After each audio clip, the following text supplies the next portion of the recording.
Bharatiya Janata party పైన ఎప్పుడు ఏదో ఒక రకంగా ఒక నరేటివ్ బిల్డప్ చేయడం కోసం ప్రయత్నం చేస్తుంటారు ఈ రెండు పార్టీలకి. ఎజెండా లేదు. ఎజెండా లేనప్పుడు ఏం చేయాలి? ఏదో ఒక నరేటివ్ బిల్డప్ చేసి భారతీయ జనతా పార్టీ ఎజెండా ఏందో చెప్పండి. మీరు చెప్పారు కదమ్మా ఇంతకుముందు 10 సంవత్సరాల క్రితం ఎందుకు మాట్లాడుతున్నారండి?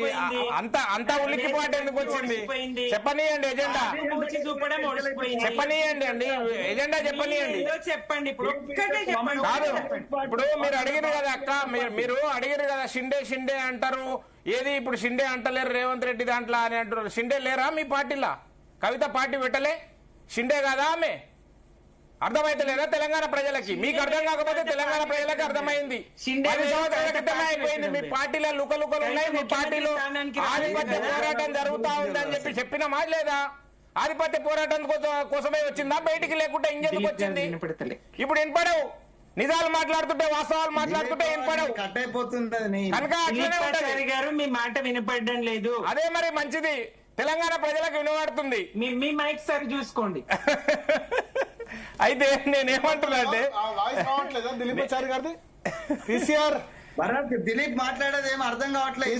అర్థం కాలేదు మాట్లాడింది. పీసీఆర్ చూడండి ఒకసారి. ఇప్పుడు వెంకటస్వామన్న మీకు వినిపించేటివి వినిపిస్తాయి, వినిపించే కూడా వినపడలేదు. ఇప్పుడు వినిపిస్తున్నాయా అండి? ఇప్పుడు వినిపిస్తున్నాయా? ఇప్పుడు వినిపిస్తుందా? మాట్లాడచ్చా? ఇప్పుడు ఓకే. నేనేమంటున్నానంటే మీరు షిండే షిండే అని చెప్పి మమ్మల్ని బదనాలు లేపిర్రు అని అన్నారు కదా. మరి కవిత గారు వేరే పార్టీ పెట్టలేదా అండి? షిండే కాలేదా? షిండే కాలేదా అంటున్నా. ఇప్పుడు షిండే లేరా? ఇప్పుడు 100 మంది కాంగ్రెస్ పార్టీలో 100 మంది లీడర్లు ఉంటే 100 మంది షిండేలే, ఇంక్లూడింగ్ రేవంత్ రెడ్డి గారు. అదే చెప్తున్నారు కదా, మేం కాదు చెప్తున్నది, వాళ్ళ పార్టీ వాళ్ళే చెప్తున్నారు. లేదమ్మా, లేదు, వినపడతలే. సగం సగం కట్ అయిపోతుంది ఆయన వాయిస్. అంటే మొత్తం చెప్పండి, చెప్పిన తర్వాత నేను చెప్తా. ఇప్పుడు నేనేమంటున్నానంటే మీ పార్టీలో కూడా అందరు షిండేలే. బీఆర్ఎస్ పార్టీలో కూడా, కాంగ్రెస్ పార్టీలో 100 మంది లీడర్లు ఉంటే 100 మంది షిండేలే, ఇంక్లూడింగ్ రేవంత్ రెడ్డి గారు కూడా షిండేనే అని చెప్తున్నాము. మేం చెప్తలేము ఆ విషయము, కాంగ్రెస్ పార్టీలో ఉన్న నాయకులే చెప్తున్నారు. బహిరంగంగా చెప్తున్నారు, అంతర్గతంగా చెప్తలేరు. అంతర్గతంగానో లేకుంటే లోపాయికారిగానో చెప్పట్లేదు, లేకుంటే లీకులు ఇవ్వట్లేదు, ఓపెన్ గా చెప్తున్నారు. మేం కాదు చెప్తున్నది. మీ కోమటిరెడ్డి రాజగోపాల్ రెడ్డి దగ్గరికి పోతే చెప్తా ఉన్నారు. మీ పార్టీలో ఎన్ని లుకలుకలు ఉన్నాయో ఒక రాజా సింగ్ గురించి మాట్లాడు. మా పార్టీలో లుకలుకలు లేవు. రాజా సింగ్ గారు పార్టీకి రాజీనామా చేసిర్రు. For your kind information Venkataswamy గారు, మీరు కూడా భారతీయ జనతా పార్టీ సానుభూతి పరంగా ఎట్లా ఉన్నారు, మీరు ఇప్పుడు కాంగ్రెస్ పార్టీలో ఎట్లా ఉన్నారో గట్లనే ఉన్నారు వాళ్ళు కూడా. ఒక్క నిమిషం ఆగన్నా, రన్నింగ్ కామెంటరీ వస్తే నేను స్టూడియోలో ఉన్నా, నేను మాట్లాడుతుంటే నీ మాటలు వినపడతాయా జనాలకు ఎవరికన్నా? నువ్వు మాట్లాడేటప్పుడు మాట్లాడలేదు కదా. ఒక్క నిమిషం ఆగండి, నేను చెప్పాల్సింది చెప్పిన తర్వాత చెప్పుదురు మీరు.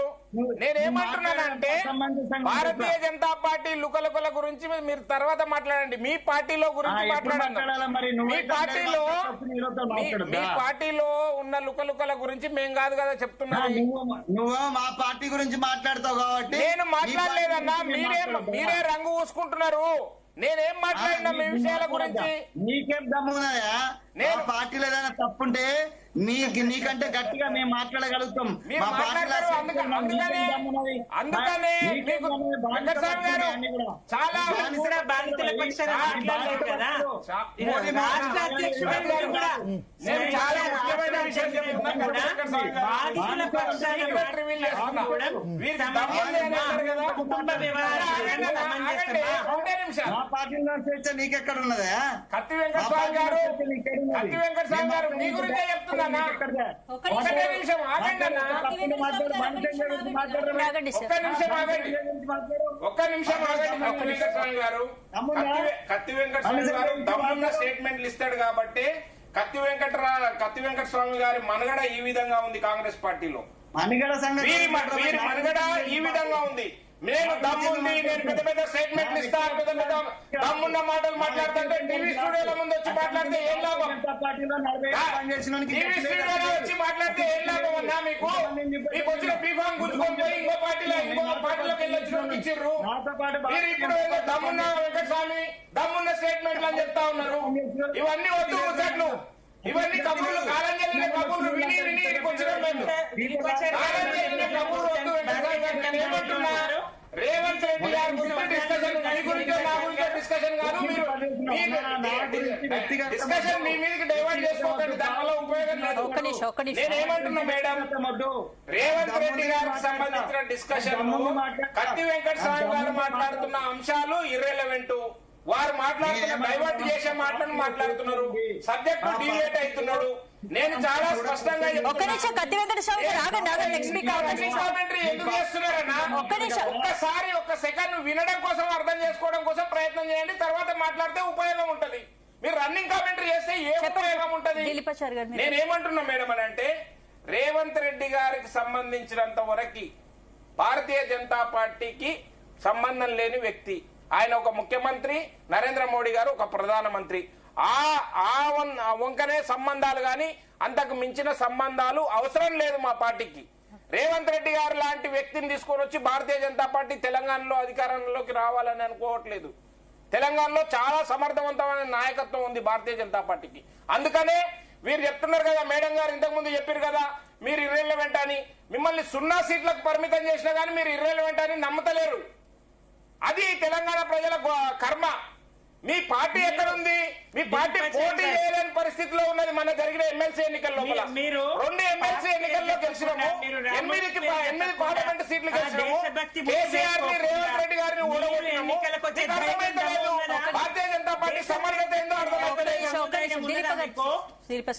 నేను మాట్లాడేటప్పుడు కాదు మేడం, నేనేమంటున్నానంటే, మీరు ప్రతి మాటకు స్పందించుకుంటూ పోతే ఎట్లా మాట్లాడతాము? మేము చివరిగా చెప్తున్నది ఏంటంటే, భారతీయ జనతా పార్టీ ఎంత సమర్థవంతంగా ఉందంటే, 2 ముఖ్యమంత్రి స్థాయి, ఒక ఆయన ముఖ్యమంత్రి, ఒక ఆయన కాబోయే ముఖ్యమంత్రి. కామారెడ్డిలో ఎవరు ఓడగొట్టిర్రు? భారతీయ జనతా పార్టీ ఓడగొట్టింది. మామనార్ పార్లమెంట్ లో ప్రాతినిధ్యం ఎవరు వహిస్తున్నారు? ప్రస్తుత ముఖ్యమంత్రి. ఆ పార్లమెంట్ ని ఎవరు ఓడగొట్టిర్రు? మేము ఓడగొట్టినాము. మాజీ ముఖ్యమంత్రి ప్రాతినిధ్యం ఎక్కడ వహిస్తున్నాడు? మెదక్ పార్లమెంట్ లో మేము ఓడగొట్టినాము. మల్కాజ్గిరిలో ఎవరు ఓడగొట్టినరు? మేము ఓడగొట్టినాము.